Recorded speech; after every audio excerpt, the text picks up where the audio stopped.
Chapter 2. Number 1. Canada Square. In the early 80s, the area had been the derelict remains of London's once proud shipping trade, a rat-infested, dirty no-go zone that most Londoners ignored. And then the Prime Minister had decided, in her infinite wisdom, that the government could win the next election by transforming the decaying banks of the River Thames into the nucleus of a new inner city. Expensive housing, expensive office space. The government lost the election, and London's docklands remained an embarrassing aluminium and glass white elephant. Until millionaire philanthropist and genius Ashley Chappell had urged his fellow captains of industry to flock to the area, and in particular to Number 1, Canada Square, colloquially named Canary Wharf Tower. The building was visible from most of South London, a 50-storey tower block of polished aluminium, its roof a squat pyramid which lit up the London skyline. Chappell had set the precedent. He had moved his fledgling software company, Ashley Chappell Logistics, into the top floor immediately, and many others had followed suit, apart from the notable exception of Lionel Stabfield, who expressed a desire to keep I2 in the central London offices that the software and hardware firm occupied.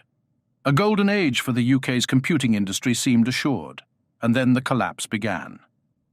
I2 fell, amidst rumours of extraterrestrial involvement, and Chappell had immediately moved in and bought out their hardware and software patents, as well as the little equipment and information that remained after it ceased trading. But even that hadn't been enough. Chappell's probe product was excellent, outstanding, a market leader. But it wasn't enough in the saturated software market. Ashley Chappell Logistics simply didn't have the momentum to carry on. On the 5th of November 1999, Chappell delivered the biggest firework of them all.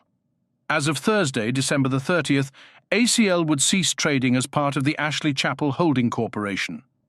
A smaller company, Fantasy Lab Limited, would remain, but 185 of the 200 employees would be offered generous payments and fired. And now it was the 30th of December.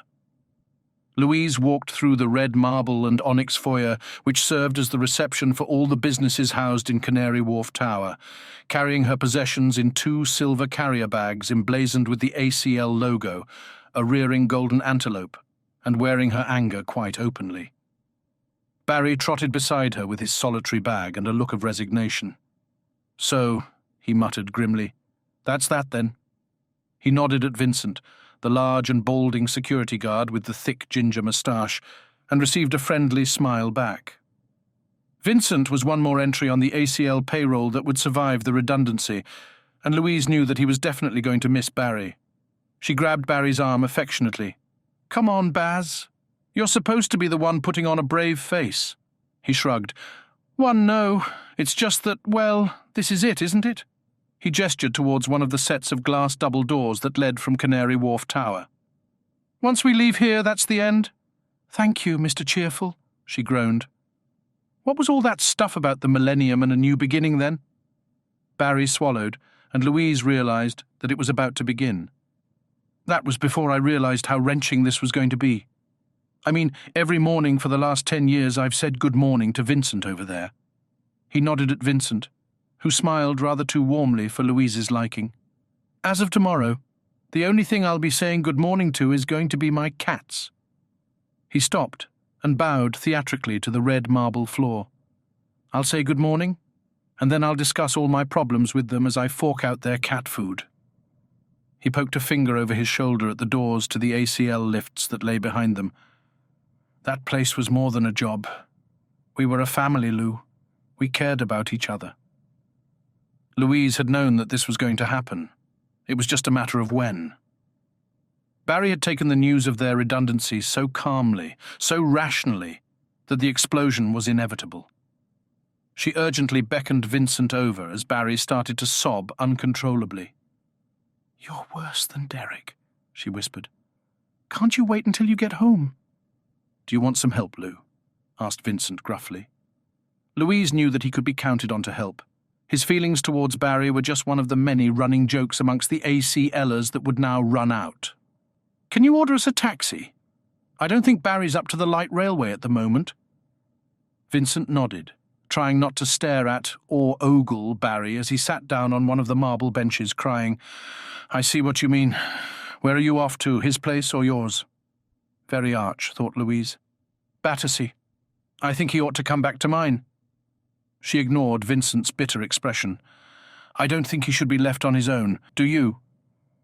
Desperately hoping that Vincent wouldn't offer his services, Louise was relieved when he wandered off towards the phones. She sat next to her best friend and threw her arm round him. "Come on, Baz. Please pull yourself together. We'll get a taxi back to my place. My mum's there with Cassie. When she goes, you can cook." Barry managed a half-hearted smile. "How do you fancy tagliatelle carbonara?" "I wouldn't have anything else," she replied. "It's your signature dish, isn't it?"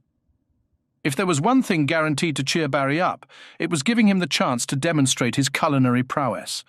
And yes, he had definitely stopped crying. She pulled him up to a standing position. Given his love of alcohol, this wasn't an unfamiliar exercise, and gave Rupert Russell, who was off to take up a very lucrative contract in California, a vague farewell wave as he passed by. "Feeling better?" she muttered in Barry's ear. Fee sniffed and rubbed his eyes, and then pointed towards the huge glass doors. "Your kitchen awaits," he said with a forced grin. But Louise ought the look of absolute venom that went with it. Outside the foyer, Ashley Chappell was climbing out of his Jaguar, laughing with his chauffeur. "Bastard," Barry hissed. Flanway Street, a darkly lit lane connecting Tottenham Court Road and Oxford Street, contained one of central London's best-kept gastronomic secrets, La Belladonna. Despite its less-than-wholesome name, the restaurant served the finest Italian cuisine outside of that country, but its reputation was jealously guarded by both its management and its patrons. It wasn't featured in the Michelin Guide, nor had Egon Ronay ever given it a mention. Even Michael Winner's column in the Sunday Times had failed to review the establishment. But all who had visited La Belladonna had returned again and again to sample the exquisite food, the friendly service, and the comfortable surroundings. They simply chose to take part in the cover-up which maintained the restaurant's exclusivity. Dame Anne Travers was one such patron, and sitting at the table which was laden with glasses for every occasion, staring at the wood-panelled walls with their tasteful prints, trying not to notice the rest of the cognoscenti who were doing their damnedest not to notice her, Anne was grateful for the secluded anonymity that La Belladonna afforded. She sipped yet another glass of wine and transfixed her dinner companion through the cut glass. "So, what did happen to Jamie?" she asked, placing the empty glass back on the green and white tablecloth. The house red was as wonderful as ever, but she was beginning to feel a little light-headed. Then again, she wasn't harking on about the great intelligence anymore.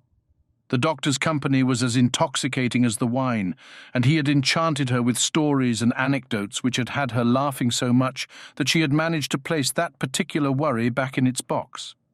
For the time being. Victoria was fine. Anne had seen her during the intelligence's last incursion 4 years ago.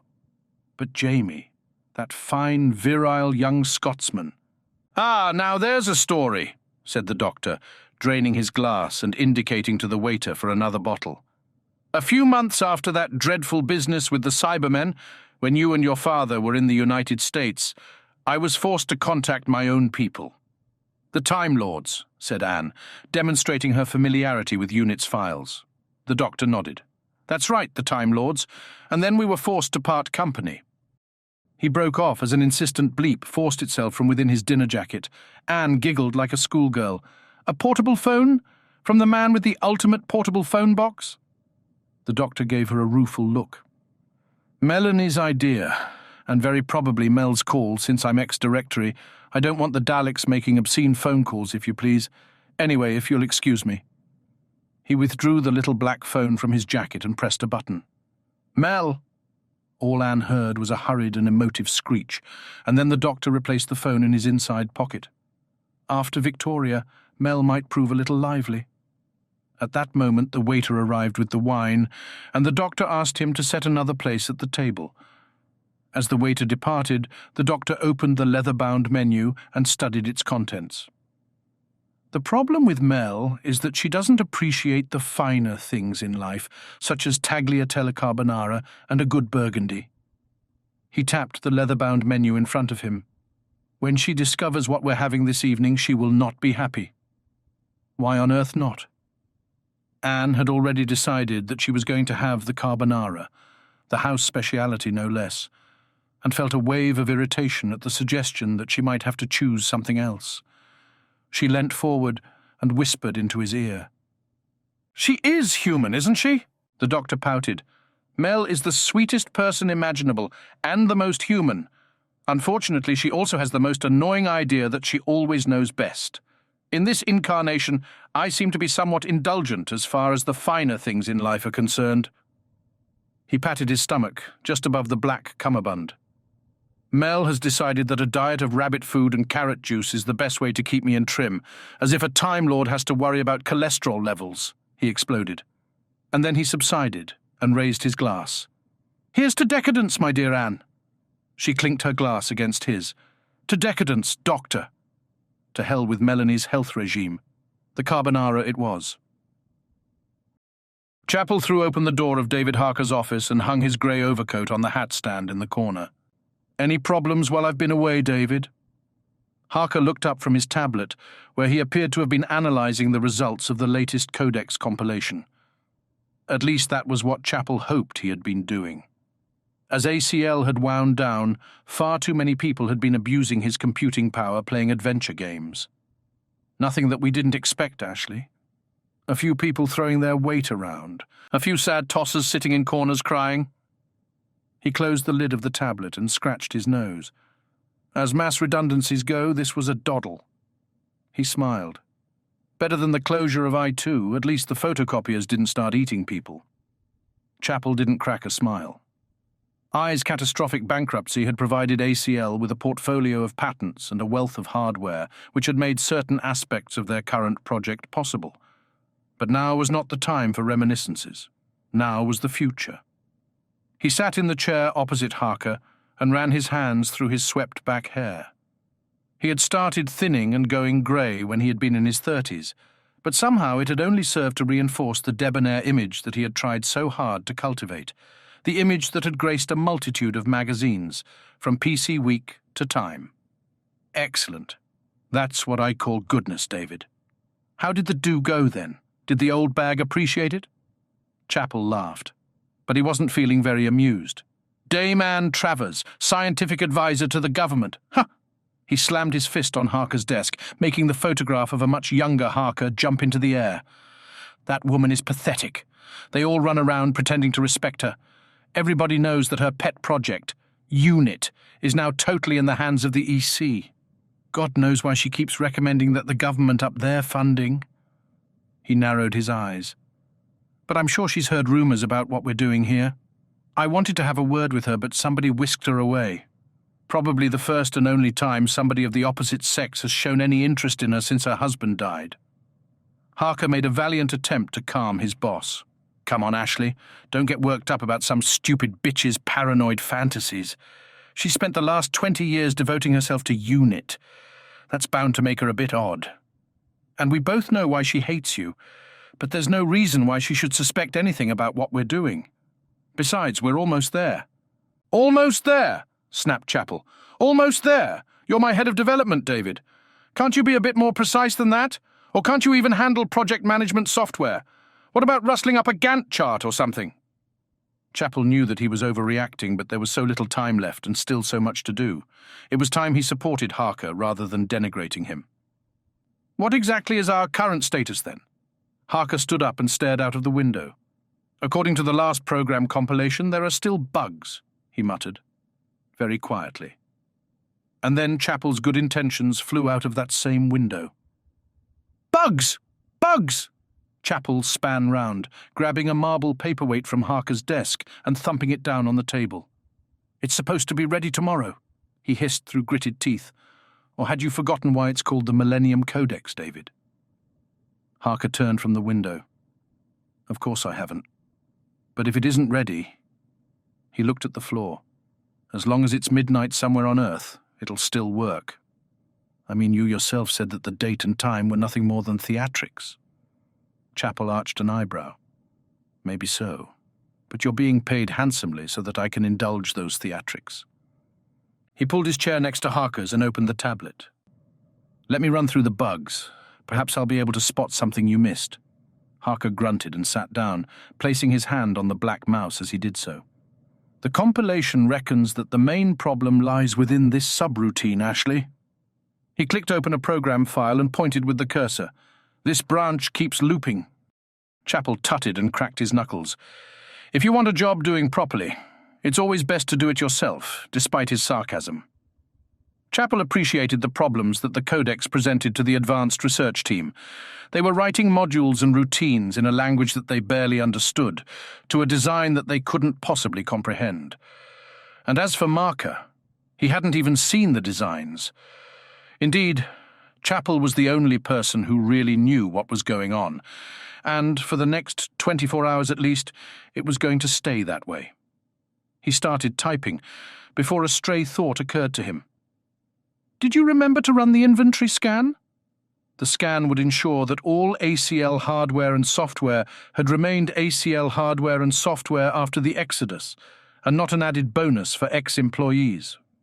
Although he could personally afford for every member of his erstwhile staff to walk out of the building carrying tablets, printers, and boxloads of flopticals, it was the principle of the thing. And that was the other codex that governed Chappell's life. Marker nodded. "Should have the results in about half an hour, although I doubt that anyone would be daft enough to walk out of here with the codex." Chappell gave a sinister smile. "They'd be very sorry if they did." "I feel a right prat," admitted Barry, as he plonked himself down on Louise's sofa. Her house in Battersea was just like the sofa, comfy and well-worn. But the efforts that Louise had made to liven up the house for Christmas had worked to a certain degree. The tiny tree, decorated with little wooden figures and the shapeless plasticine lumps that Cassie had made, created a bright corner to the room. Despite the impressive salaries offered by ACL, the impressive mortgages that central London demanded, coupled with the high cost of childcare, meant that Louise had precious little left to spend on hearth and home. Although his own flat in Catford was hardly Habitat crossed with Laura Ashley, more like Oxfam crossed with MFI, he decided. Then again, he had a liver to support. "Don't worry about it," said Louise, as she returned from the hallway, having seen her mother off. "You've just been made redundant. You've got a right to be upset. At least you saved your outburst until you were almost out of the door."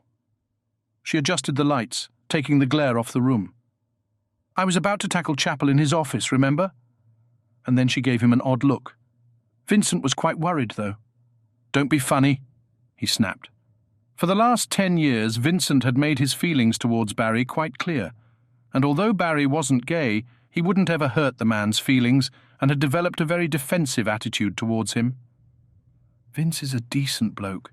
I'm just not that way inclined." "Tell me about it," she laughed, throwing herself into the armchair opposite him. "Still, I know what you mean. It's all over. 10 years of the ACL support network, and now we're on our own. Don't remind me." Barry reached into his suit and plucked out a cigarette without extracting the packet, a trick he had learnt over countless years down the pub. "Ashtray." Louise reached under the coffee table and retrieved a large pottery ashtray, which Barry grabbed. He lit the cigarette and sighed. "Were you serious about the tagliatelle? Or was it a ruse to get me away from ACL?" "Of course I was." She reached under the cushion next to her and pulled out a packet of cigarettes. "Have you got a light?" Barry leaned forward, his face skewed in surprise. "You still smoke?" Horrible feelings began to grow in his stomach. Horrible feelings that he wanted to express but knew the trouble that they could cause. She frowned, obviously trying to decide whether to tell the truth. Knowing Louise as well as he did, Barry knew that she would. And she did. "I never gave up. I just didn't smoke at work, and I never smoked when you came over." Her conscience must have got the better of her, as always. Barry expressed his feelings and regretted it even as he spoke. "So you kept on smoking while you were carrying Cassie?"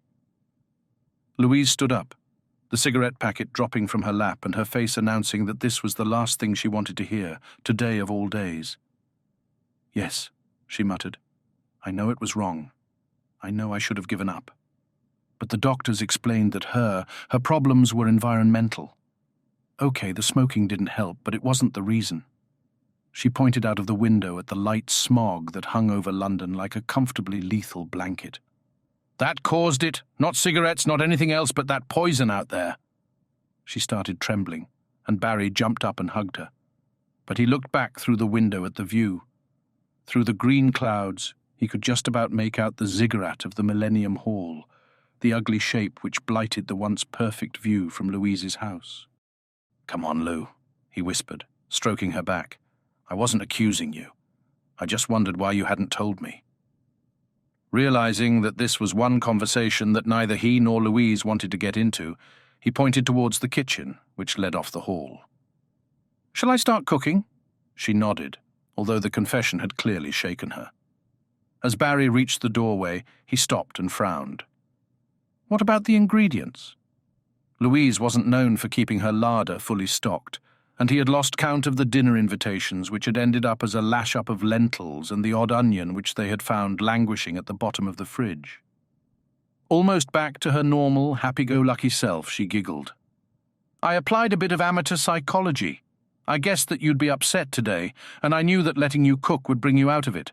So I went to Safeways yesterday and bought everything you need. It's all in bags on the table." And then, as if she'd read his mind, "So no need to go rooting through the crisper for a mouldy onion." Barry laughed. "Great, and I've got quite a dessert lined up." He pointed towards his silver carrier bag, plonked in the corner next to the television. "A little bonus from Ashley Chapel Logistics." And then she gave me the protocols that I'd need to get into this codex project.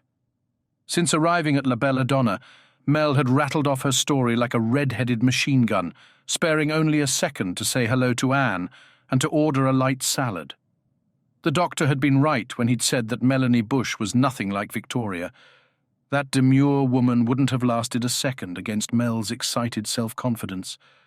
Then again, there was a sweetness, a goodness, that Mel exuded that made it very difficult to dislike her. Get irritated about, certainly, but nothing as strong as dislike. And then something Mel had said triggered those special memories. "Did you say Ashley Chapel?" asked Anne. "Yes," replied Mel. "Why, have you heard of him?" If Anne hadn't known that Mel came from a decade earlier and had been travelling through time and space in a police box, she would have asked her where she'd been for the last few years. Instead, she trotted out Chapel's impressive credentials. He's a self-made multimillionaire, a genius, a philanthropist, and one of the most arrogant, condescending men I've ever met. "Sounds like someone not a million miles away," quipped Mel, giving the Time Lord a cheery smile before sipping her mineral water. "He made his first million about 20 years ago. After the Cybermen shut down International Electromatics, Chapel was recognized as the man behind the company's innovative computer circuitry." She stopped as the doctor almost choked on his wine. "Really?" the doctor said in surprise. "And I thought dear old Tobias had built that company single-handed. It only goes to show that egomaniacal megalomaniacs often exaggerate." He raised his glass to Mel. "Remember that, the next time we meet the master or the self-styled queens of the satanic winding sheet." He frowned. "Or the terrible Zodin, come to that." Mel snorted. "Please, Dayman, carry on." "When the company was dissolved, Chapel went to court and won the rights to the patent for the micro-monolithic circuit." "Didn't the Cybermen appeal?" interrupted the doctor once more, before stopping under Anne and Mel's best stares. Anne was just as aware as the doctor that Tobias Vaughan's cybernetic allies were the true patent owners, but now was neither the time nor the place for such discussions. From there he started his own company, which rapidly grew into the Ashley Chapel Holdings Corporation. Ashley Chapel Logistics was a branch of that. That began by creating systems software, before finally branching out into the consumer market, graphics packages, spreadsheets, that sort of thing. Mel tapped the side of her glass with a long red fingernail. "This must have happened after I left, and that market was pretty saturated even then. His products must have been extraordinary to have succeeded." Anne allowed herself a rather cruel smile. "They were, but they didn't. Apart from the Paradigm operating system, of course, but that's part of a different division now. Ashley Chapel Logistics closed today with the loss of nearly 200 jobs." rather tarnished poor Ashley's reputation. Not that it really matters to him. I always suspected that ACL was more of a hobby than a going business concern. Over the last 10 years, his private portfolio of businesses has diversified, ranging from art collecting to real estate, especially one particular piece of real estate. Moments after delivering the meaningful line, she realized that neither the doctor nor Mel could have the faintest idea what she was talking about. "The Millennium Hall," she explained. "I assume that it has something to do with tomorrow evening," inquired the doctor. "Although as a Time Lord I should point out that the end of this particular millennium actually takes place at midnight on the 31st of December next year. Still, any excuse for a celebration, I suppose." Anne nodded. "I have to agree. Doctor, things have started getting pretty grim in Britain.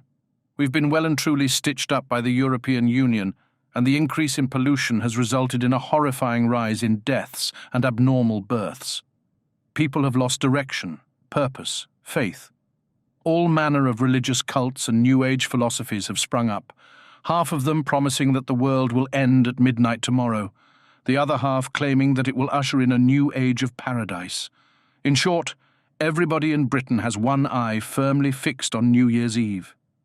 Her voice became low. "And what has the government built to symbolize this momentous occasion? The Millennium Hall."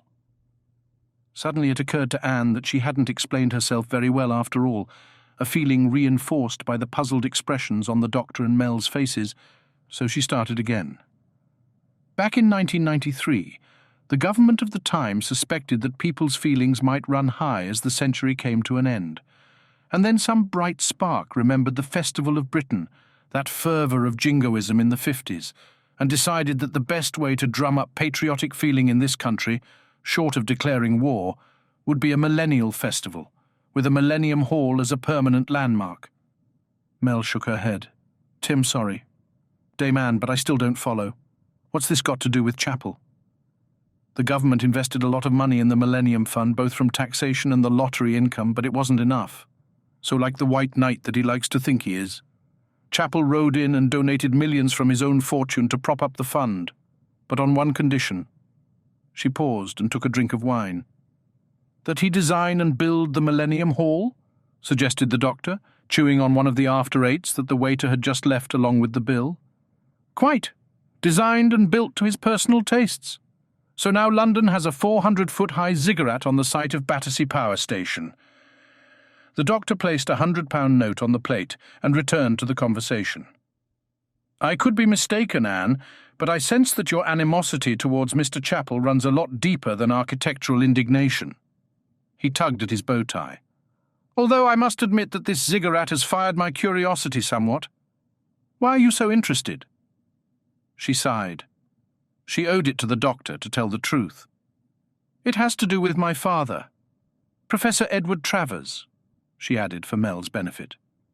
"Towards the end of his life he became obsessed with certain myths, Tibetan myths to be precise, and then one of his more eccentric acquaintances told him about a library which contained all manner of forbidden texts, including the original scrolls of the first Lama of Detsen. Father was fascinated and started making inquiries about this place. He even managed to obtain his own ticket." "The Library of St. John the Beheaded in Holborn," muttered the doctor. "Fascinating place. You've heard of it?" exclaimed Anne with some surprise, before resigning herself to the fact that, if anyone had heard of the library, it would be the doctor. "Forget that, of course you have. You're probably a member as well, aren't you?" Taking in the doctor's sage nod, she continued. "Anyway, within weeks of visiting the library, all of Father's government funding was axed and his reputation was in ruins, the papers making him out to be some crackpot. They even made out that the second Yeti invasion was all his fault. Father never recovered," she whispered. He was ridiculed by his colleagues and was eventually forced to leave the country. He spent his few remaining years in Tibet. And then the image of her once proud father as a blind, shambling vagrant, animated by alien hatred during the intelligence's third invasion, burnt in her mind and made her eyes mist with tears. "And you think Chapel was responsible?" asked Mel. "Why?" Anne's voice hardened to diamond. "I'm the most senior civil servant in the country, have been for years. I'm the scientific advisor to the cabinet, Doctor." She grinned. "Who do you think paid for all those Japanese electronic components you pestered the brigadier for when you were working for UNIT?" "Oh," replied the doctor, nodding with understanding.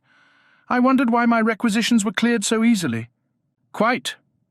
Anyway, through my contacts, I discovered that Chappell threatened the Prime Minister and 3 other members of the cabinet with some major scandal which would have brought the government down, unless they, well, helped him out. My father had somehow crossed Chappell without realizing, and Chappell destroyed his life because of it."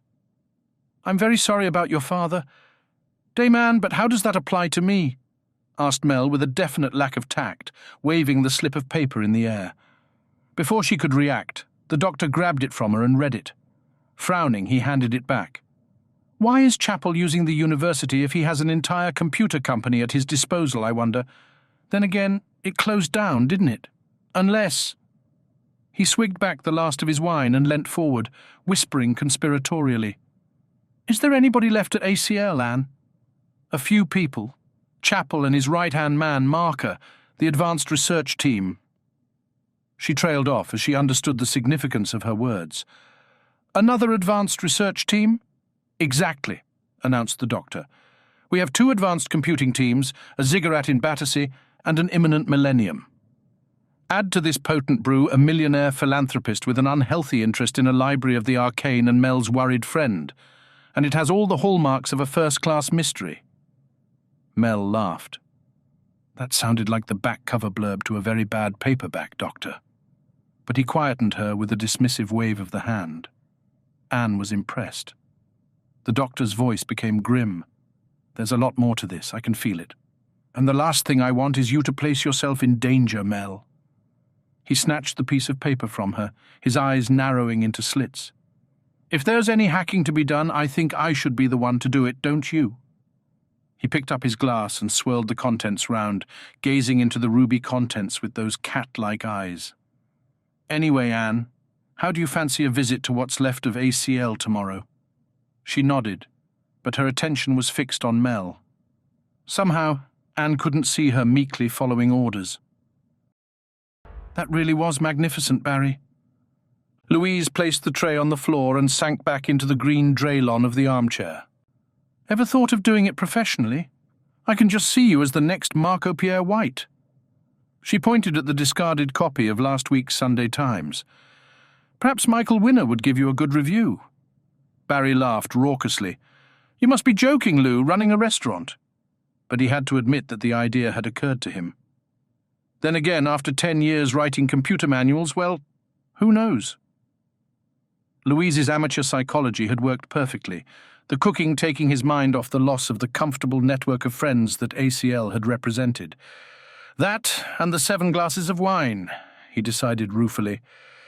He put his own tray down next to him on the sofa and stood up, feeling far less steady than he would have liked. "Time for dessert." He was pretty sure that he hadn't slurred, but he doubted that Lou would have noticed anyway. "You mentioned this earlier." Louise rose to her feet before collapsing back into the chair in a fit of giggles. "What is it? A humorous mouse mat? An amusing screensaver?" Barry looked at the 3 empty bottles and laughed. "Don't worry, I'll go and get it." He walked over to the window, trying hard not to stagger. "Power up your computer." Louise finally managed to achieve escape velocity from the sofa and weaved towards the table in the corner of the room, while Barry reached into the silver carrier bag. Recipes, folders, course notes. He pulled out a clear plastic block. Recognize this? He definitely slurred that time and realized that he didn't actually care. "It's the award we all got when Probe sold its first 1,000 copies, isn't it?" said Louise, also slurring. "The only 1,000 copies, come to that." As she spoke, she managed to slide her backside into the chair next to the table. "Is that it?" "No!" snapped Barry, more annoyed with his body's inability to obey his brain than anything else. Then again, he was used to it. Barry and drink were very old friends. Unfortunately, it wasn't a friend that most of his other friends, or bosses, approved of very much. But on the day of his redundancy, he didn't give a toss. Throwing the Perspex block over his shoulder, where it hit Louise's empty plate, which promptly cracked in half. He finally found what he was looking for. A flopticle with a single word written on the label. He pulled it from the bag and waved it around in drunken triumph like a trophy, which, in a way, it was. "Here we go!" A flopticle? Louise turned away from the computer, the screen now showing the bright pink and yellow stripes of her customized desktop. "What's so exciting about a bloody flopticle? What is it? Chapel's research project?" She giggled. Barry suddenly wasn't laughing. "That's exactly what it is, Lou. Part of the codex. I nicked it." Louise swallowed nervously, sobering instantly. I'm not sure we should be doing this, Baz. I mean, that bastard screwed us, Lou," he growled. "He threw us out on the streets and kept his chosen few behind to work on his secret project." Then he did stagger, over towards Louise at the computer. "This is Chapel's precious codex, Lou. Aren't you slightly interested in what they're working on? What was so important that they all got kept on and we got thrown out?" He presented the disc to her. "Go on, insert it," he ordered, and then tried to keep a straight face at his double entendre, and failed. Snorting, Louise grabbed the flopticle from him and shoved it into the slot. "There, done it." She pulled him over and forced him to kneel next to her. Under other circumstances, Barry would have taken advantage of the situation, but he was as fascinated by the contents of the flopticle as she was. And then the flopticle appeared as an icon on the pink and yellow desktop background, a blue icon with the word Codex written below. A second later, the icon expanded into a window showing the lone contents of the flopticle, a single file named cosu5.eexee. And according to the information that the computer could glean, it was enormous. "I think we've hit the jackpot, Lou," whispered Barry almost reverentially. "Open it." Obediently, clearly as transfixed as he was by Chapel's secret research, she moved the cursor over the file and gave it a double click. Barry's eyes narrowed as the true nature of COSU-5 was revealed. "What the hell is that?" he exclaimed. The opened file didn't look like anything that Barry had ever seen before. Before he had become a technical author, he had spent a few years as a programmer, and he was familiar with a number of computer languages. What stared out at him from the screen was like no computer language he had ever seen, although he wondered whether there were any similarities with some of the symbolic languages, such as APL or Monobase, which didn't depend on recognizable words. He tried to focus on one of the Louises that hovered in front of him. "You're the programmer. What sort of language is that?" Louise shook her head. "I haven't the faintest idea. It looks like—" "Magic," Barry murmured. It looks like a spell." Even as he said it, he knew that it sounded stupid, but that was what the program reminded him of. As an added touch, Louise's computer had somehow rendered the lines of programming in Gothic script, and Barry rationalized that the ornate lettering combined with his alcohol-fired imagination had planted the idea of magic in his mind. Even so, the first few lines leapt off the screen. "Inactu, real, bluv etet trianal, enevenara.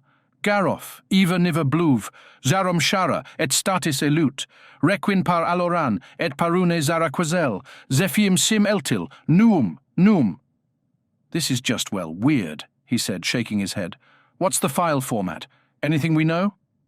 Louise's fingers stumbled around the mouse for a second before she brought up more information about the nature of the file.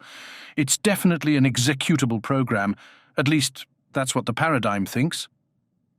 Barry's mind went blank for a second as he tried to work out what paradigm was, and then he remembered. It was the operating system that had knocked OS/2 and Microsoft Windows out of the market, the operating system that was on all the ACL tablets, and also on Louise's computer, the only piece of software that Ashley Chapel had ever successfully marketed. "Although how you can execute a file like this," muttered Louise. A wicked grin crossed Barry's face. "Paradigm thinks we can execute it, so who are we to argue?" He leaned over and made a few clicks with the mouse before rocking back on his haunches and waiting. He didn't have long to wait. The familiar whistle of the computer as it read the flopticle suddenly changed into a raucous screeching, a chalk down the blackboard noise that made Barry wince. But he was puzzled. The noise wasn't mechanical. It sounded like some nightmare bird had got itself trapped within the motherboard and was trying to get out. Then, as the squealing grew louder, Louise's yellow and pink desktop started to fragment, as if a virus had got into the system, before the random pixels turned into an image of purgatory. Flames and pits of molten lava, depicted with terrifying reality and a very convincing sense of 3D, and screams that seemed to come from a far better sound chip than Louise's computer possessed. Barry grabbed Louise's hand and pulled her away. Barry didn't really want a ringside view of hell. But he was transfixed. He could hear the damned souls screaming. He could see tiny little stick people burning alive in rivers of blood-red fire. They both jumped even further back as the holographic flames suddenly erupted from the screen in a searing volcano. Barry watched in disbelief as they burned up and around and actually seemed to flow around the computer, flowing over its black casing before being absorbed back into it with a sucking sound. And then a dark shadow, both bat-like and spiky, pulled itself from the screen, drawing the brilliant colours into itself, and then hovering about the computer like a flapping, burning bird of prey. And then the bird exploded in a soundless burst of scattered light, making both Barry and Louise shut their eyes. "Please, God, let it be over," prayed Barry. And then he opened his eyes. The screen was black, the little green system light dark. Under other circumstances, he would have phoned up Dave Richards and asked him what to do, but Barry doubted that it would make the slightest sense to anybody else, and he refused to move anyway. He decided to allow his brain to try to make some sense out of what he thought he had just seen. What was that?" whispered Louise. "It looked like some sort of hologram." She shook her head. "What the hell is Chapel up to?" "Hell is the operative word, Lou." He leaned over and gave the casing a tentative prod. Then he sighed as he pulled his finger away without suffering any ill effects. Whatever it was, it might have fused the transformer. He grabbed a screwdriver from the cup of pens, pencils, and other useful equipment that stood next to the computer. "I'll take the back off and have a nose around." Half a minute later, he'd unscrewed all 6 screws and carefully removed the back of the computer's flat system unit, and then stared at the interior in soundless surprise. It just wasn't possible. Instead of the expected motherboard, printed circuitry, and other assorted technology, the computer's system unit was filled, stuffed even, with some kind of blue-black fabric, embroidered with circuit-like tracings of silver and gold. He poked it. It seemed harmless enough, but totally and utterly inexplicable. Barry swallowed. Lou, you might want to take a look at this."